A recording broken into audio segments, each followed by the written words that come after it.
Hi, my name is Pam Brown, and I am with Strike Debt, which emerged out of the Occupy student debt campaign, Free University and Occupy theory last spring, and we have together been working to better understand how debt is operating negatively within our current society.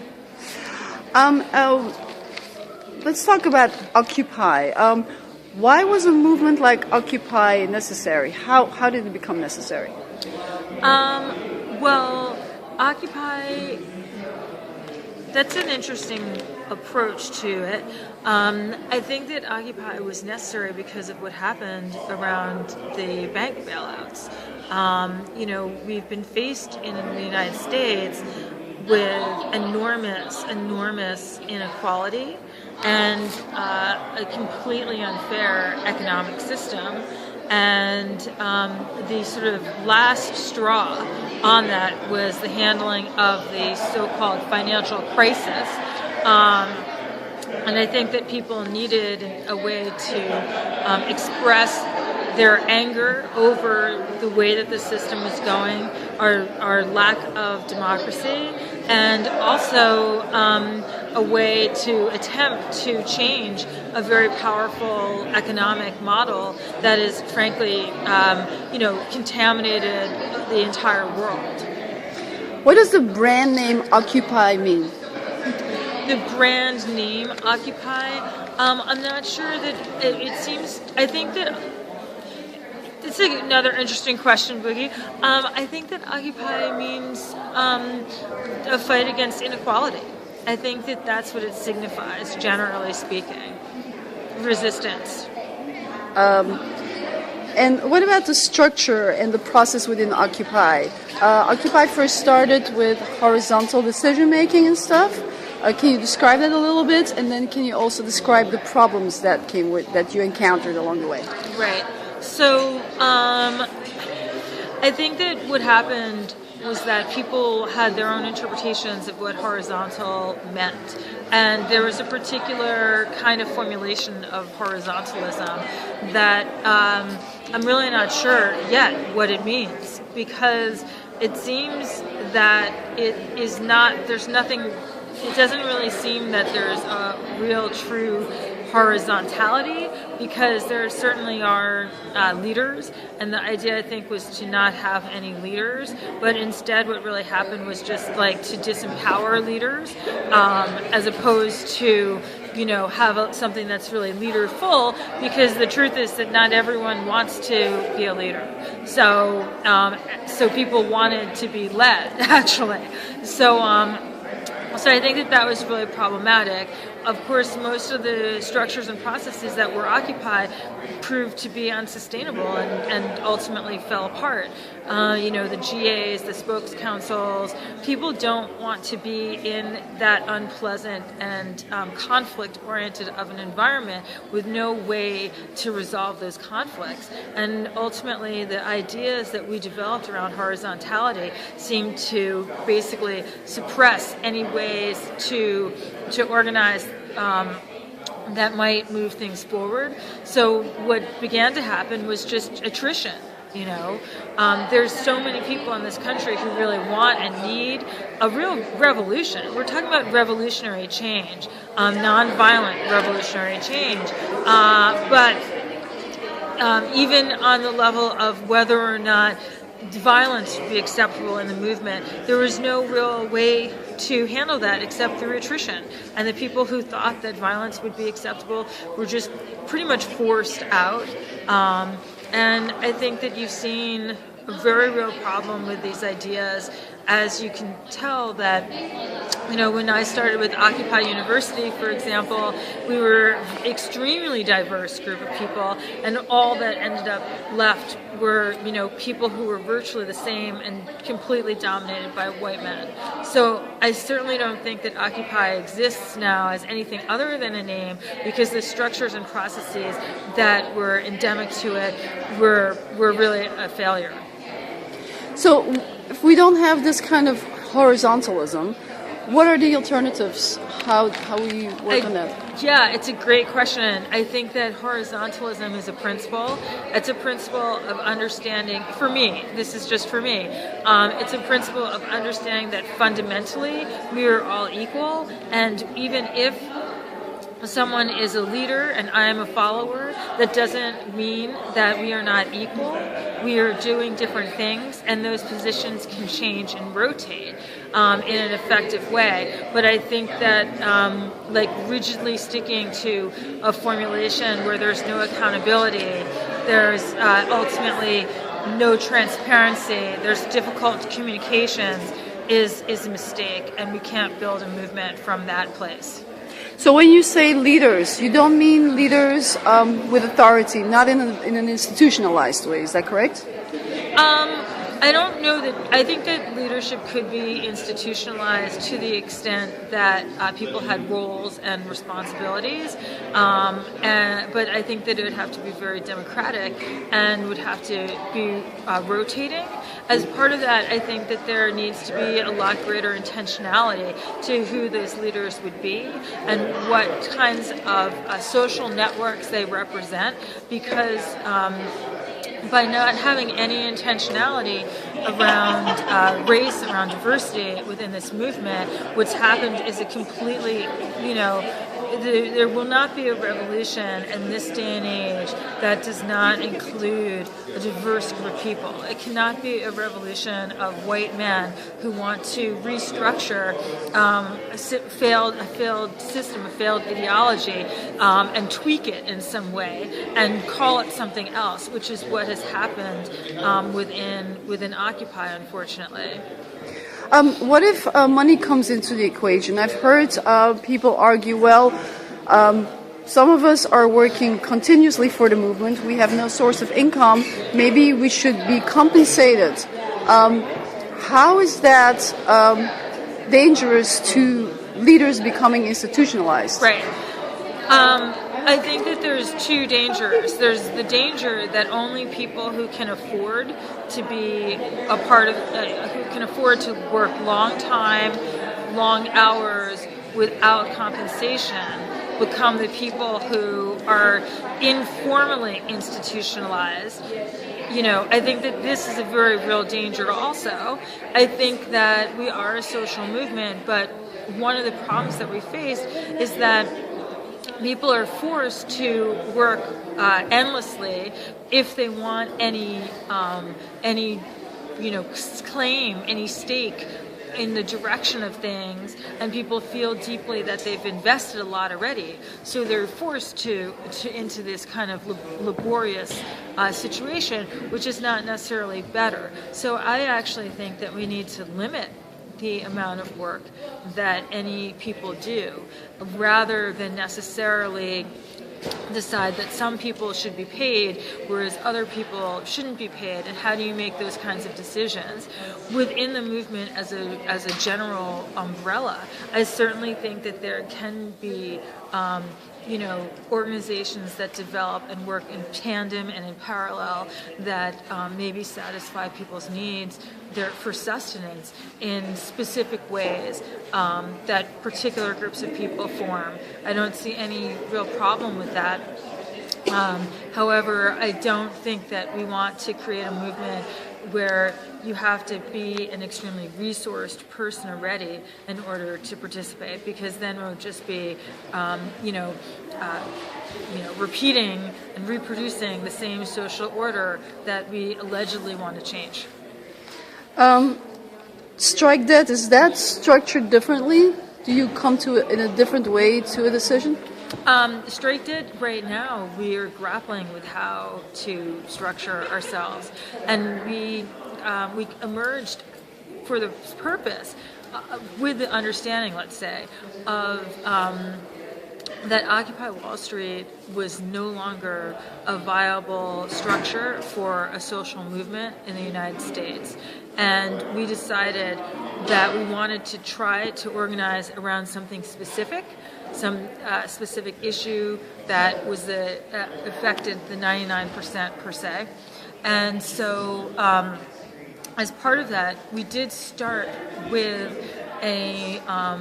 with a group of people who were informally making decisions and meeting together in terms of envisioning a direction.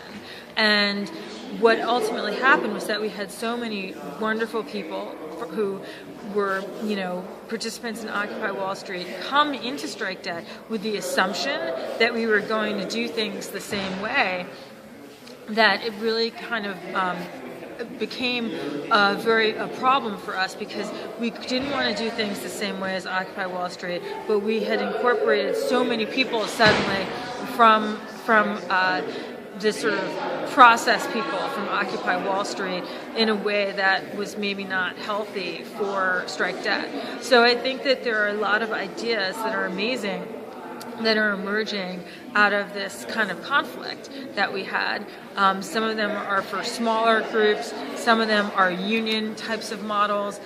That's the wrong word, we don't know the right word, but models of organizing on the ground. We're talking about offering a national program of debt clinics, which would be offered throughout the United States. Again, we don't have the right language just yet, but that we would be using different forms of grassroots organizing ultimately. And I'm not sure how that will affect the decision-making processes within Strike Debt. Why can't that happen under the name Occupy? I mean, isn't Occupy just so built that it's subject to change? It depends on whoever participates. Right. Why change the name? Well, it seemed to me at least that Occupy there are a lot of positive things about it, but there were also negative things, right? And one is that it was associated with a very specific organizing model. I'm not sure without changing the name if you can change the association. Also, the other thing that Occupy was really associated as was a very exclusively white movement. And I think that that's a very real problem. There were a lot of problems because of the people who came to the park who were frequently, angry because of the loss of their status in society, which was very different from the position that some other people were coming into the park with. Understanding that there needed to be global economic change because of a continued situation, a continuation, not necessarily a change situation. And I think that that's really problematic and not a place that a political or social movement can be built from. Yeah, I agree with that, but why not just change Occupy then? Why move away from it? I don't think that Occupy can be changed as long as some of these things are not addressed. And what I think we saw was enormous attrition, and that attrition made it virtually impossible to really be able to address some of those problems from within. Again, I would just answer that with saying that as an organizational model, as an identity, Occupy is definitely still something very special, and is something that people can, oh yeah, there was that movement that time, Occupy, remember that. But I think that in terms of a structure, to drag things back to spokes councils and GAs, why repeat something that didn't work? But now within Occupy, there's a lot of fragmentation going on, and it's really hard to figure out exactly what's going on. Do you think that's a good thing? And how do we deal with solidarity with such a fragmented movement? I think that these are two separate questions. So in terms of the fragmentation that's going on within Occupy, social movements emerge in over a long period of time. Occupy was a beautiful spark, and it sparked what will, in the future, I have no doubt, emerge as a very real social movement within the United States. Which fragment moves that forward is up for question. We don't really know what's going to emerge yet, or how these coalitions are going to come together. So the reason for the fragments was because of this organizing model that tended to fragment people, right? There was no overarching ideology, there was no overarching belief system. It was all so general that so many different ideas could fit together within it that it became, to some degree, meaningless.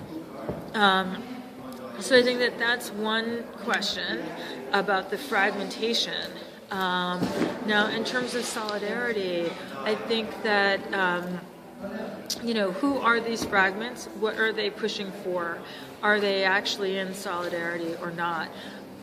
It seems to me that there is solidarity amongst these fragments, but it also seems to me that there's an enormous gap because where there isn't solidarity, people fail to appreciate, I think, within the movement that the economic system that we have is a completely racialized system, and they fail to appreciate the depths of that and the way that race is really important to what's happening within Occupy and to build solidarity, to build the solidarity needed for a real social movement.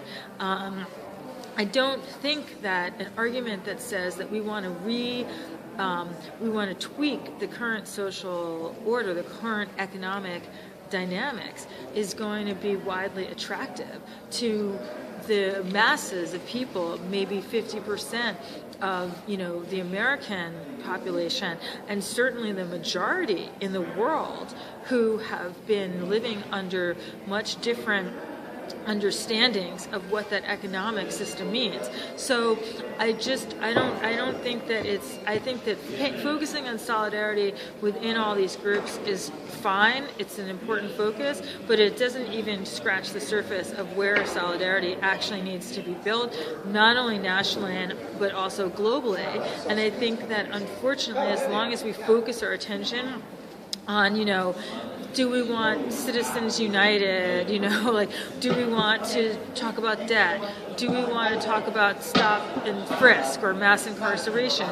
Any of these different threads that are very important, I think that we are going to ignore the enormous responsibility that any social movement that wants to have success really has as a burden upon it, which is to really understand how things are structured on a global level, and to relinquish, actually, to for individuals within that movement to be ready to actually relinquish what they feel that they're desperately holding on to so dearly, which is the little bit of power that they still have, in a sense, which is based on race when you really look at it. And until that moment happens, there's just not going to be a change to capitalism, and there won't be a real conversation about the social order, while people are basically busying themselves worrying about factions and this and that, but missing the entire big picture because of using them as a distraction. Right? We can say we're trying to do something, we can try and push things together within Occupy, but we're not actually looking at where real solidarity would need to be built and where real lines would need to be crossed when we look at the actual system we have in place today. Occupy Sandy is now, it's my understanding, it's operating under a different kind of structure also, as far as it's no longer horizontalism, is my understanding. Is that correct? I actually don't know the answer to that. Okay. Yeah, my involvement with Occupy Sandy has been really limited in a lot of ways. Okay. But when it comes to money, I mean, it's really challenging to be able to operate with such a dysfunctional model. So I hope that they would change that model in order to address some of the ways, the decisions that need to be made about what to do with all this money. Right. I heard they're becoming an NGO now. That I don't know about. Oh, okay. Why focus on debt? Debt is an access to power. Debt is really the only position that the 99% has economic power, and that power is resistance. That power is in refusal, right?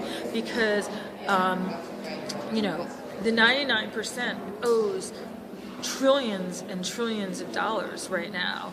And if people decide that they are no longer going to be in that kind of debt, be manipulated by the system in this way, have this very real limitation on their future labor, on what their time is used for, if people in many different ways start to resist that and refuse that, then the system of neoliberal capitalism, at least, cannot really continue to sustain itself.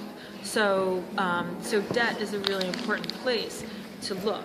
Debt also exposes for us the depth of the history of this system in terms of who has had access to credit and who has not had access to credit. And so we can see, and even more who has not had access to credit, but what kinds of credit they've had access to.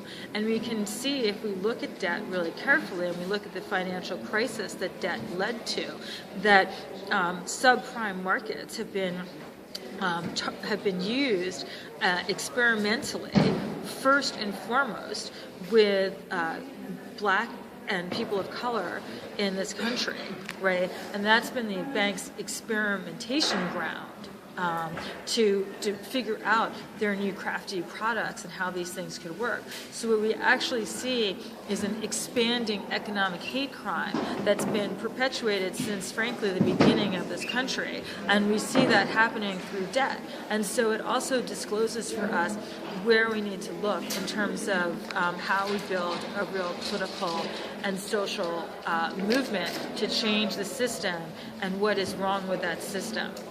We see that also with student loans. We see with debt, who got into student loans first. Right now we have 81% of African American students graduating school with over $40,000 of debt, over $38,000 of debt. 81%. These are huge, huge numbers. People's futures are completely leveraged right now based on the system. We also can see with debt where our political problems arise from, which is, in my mind, a partnership between our government and the banks. Because when we got into all of this debt, it was a specific deal. It was codified as the Housing Act of 1934. This was a deal that was made where banks would lend and the government would take the hit. So this happened with the housing market. It was later repeated with the student loan market in the late 60s. Once the housing market had peaked, they needed something else, another tool to get people into more and more debt in this ever-expanding sort of form of capitalism that we're dealing with today, that's extracting our futures right now. So there's a very real importance of debt and understanding it as a point of resistance and also as a point of analysis, right? Analysis for understanding our structural situation, not only in the United States, but also globally, and also analysis for understanding the reason for the failure of our democracy to actually act democratically. You guys have a saying or a slogan, "You are not alone." Can you elaborate on that? Right, so you are not alone, and you are not alone. And the reason for that slogan came out of the student debt campaign, because people identify themselves by, they can fully identify themselves and restrict themselves based on debt. And so understanding that who you are, what you are, everything, your humanity is not restricted to this debt. That's very important. Go ahead. Yeah, sorry. You'll have to maybe do a little editing there, but so I'll just start again with the answer to that. So you are not alone. You are not alone. Those people are very much restricted emotionally. They're restricted physically. They're restricted in every kind of way, and they forget their humanity, actually, what makes them human, because of the feeling around death. There's a debt strike going on. What is meant by that? Right. Well, people are not able to pay their debts, particularly with student debt. In the last year, when we started the Occupy Student Debt Campaign in November of last year, there were about 5 million people in default at that time, and now there's about 5.9 million people in default. So in just over a year, we have 1 million more people who are not paying, and they're not paying for different reasons, mostly because they're not able to. And so that's what's meant by that statement. Not that people are officially on strike, but that they've needed to strike. They haven't had any other choice but to stop paying because they cannot afford the amount of debt that they have taken on due to structural situations such as the employment landscape. Families have had real hits to their savings, what they perceived as savings at least, through the housing market collapse. And then there were those who were never really a part of that system, who were forced to pay enormous amounts for college tuition, which has gone up something like over 500% in a matter of 30 years. You guys have this action going on, the Rolling Jubilee, where you buy up debt for pennies on the dollar. What would happen if you buy up all of the debt? There's no way to do that. But just let's say that, Right. or like a big chunk of it. Literally, this was one of the interesting problems with the project, because people had the hope that we could eventually crowdsource enough money to buy all the debt in the world for pennies on the dollar. This is defaulted debt. This is debt that's not legitimately owed by any stretch of the imagination in the first place, in my mind. These are debts where people have multiple negative marks on their credit reports, which is also illegal. These are debts where people have been ill and slipped through the enormous cracks of our medical system. But unfortunate as it is that these debts exist, at least on paper and on someone's computer with numbers, the reality is that the market is enormous, and it would be almost impossible to make a real impact in it. You also talk on the website about privilege and how it is connected with that. Can you talk a little bit about privilege? To be honest, I'm not sure where you're referring to on the website. Are you talking about the Martin. MLK? Right. Yeah. I think that the issue around privilege is, if you're trying to build a political movement, so I think the thing around privilege is that if you're actually trying to build a political movement, social movement in this day and age, you're going to have to account for the way that debts have been created historically. Right? And taking us outside of the United States, where obviously we have such an enormous historical strange understanding of owing and what it means to owe. We can look to the Caribbean, to places such as Haiti and Jamaica, and we can understand the ways that those countries have been placed in debt to us and to the structures that we have created. So there's no way for people to see that, to understand those social and economic dynamics without taking account of the various privileges that we collectively share as Americans mostly, but then also that maybe we share particularly related to race. So you say that this system of exploitation, this capitalist system of exploitation, mostly targets minorities. Is that correct? That's what you said? Well, I think that it was built as a racist system. So I don't know if it needs to spend its time targeting. It just needs to perpetuate what it's been built around and focused on from the very start, right? So, within this country, we have different phases of capitalism, but certainly through the phase of the infrastructure of this country being built, it was built based on slavery, and it was based on enslaved black labor, for which it's a death that has never actually been acknowledged.